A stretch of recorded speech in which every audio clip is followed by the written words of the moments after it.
నా పేరు నహీం రుస్తం, తెలంగాణ చిత్రకారుణ్ణి. మార్కెట్లో ఒక ఆర్టిస్ట్ విలువ రోజు రోజుకు తగ్గిపోతూ ఉంది. అసలు కస్టమర్కు ఒక ఆర్టిస్ట్కు మధ్యలో ప్రైజ్ అనేటువంటిది ఒక వాల్ రైటింగ్ కానీ, ఒక గోడ మీద ఒక బొమ్మ దించడం కానీ, ఏ విధంగా ఒక కస్టమర్కి చెప్పాలి, ఆ కస్టమర్ను ఎలా నమ్మించాలి, ఆ కస్టమర్ ఎలా నమ్మాలి అనేటువంటిది ఒక కస్టమర్కు ఒక ఆర్టిస్టుకు తెలియని పరిస్థితిలో అయోమయంగా మార్కెట్ ఆర్ట్ ఫీల్డ్ అనేటువంటిది చాలా కమర్షియల్ వర్క్ అనేటువంటిది చాలా వీక్ అయిపోతూ ఉంది. ఒక ఒక డాక్టర్, ఒక వేరే మేస్త్రికి కానీ,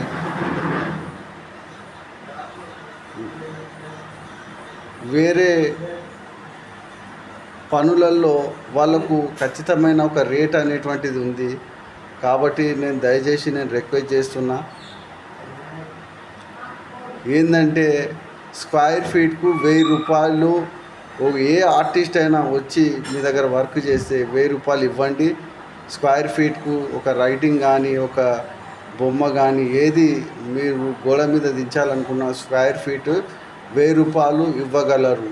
ఎందుకంటే రాను రాను ఫీల్డ్ అనేటువంటిది ఎవ్వరు కూడా ఎంకరేజ్మెంట్ లేకుండా అయిపోతుంది. ఒక ఆర్టిస్ట్ అడగాలంటే, అరే నువ్వు ఏం పని చేస్తావు, మామూలుగా ఈ గోడ మీద రాయడమేనా, దానికే ఇంతనా అని అంటుర్రు. ఏదైతే మీరు ఆ విధంగా చేస్తుర్రో అదే ఫీల్డ్లోకి తల్లిదండ్రి పంపించడానికి భయపడుతుర్రు. ఒక మెకానిక్ ఫీల్డ్, ఒక వేరే ఫీల్డ్లలో ఈజీగా సంపాదించగలుగుతుర్రు, కానీ ఈ ఫీల్డ్లో సంపాదించలేకపోతుర్రు.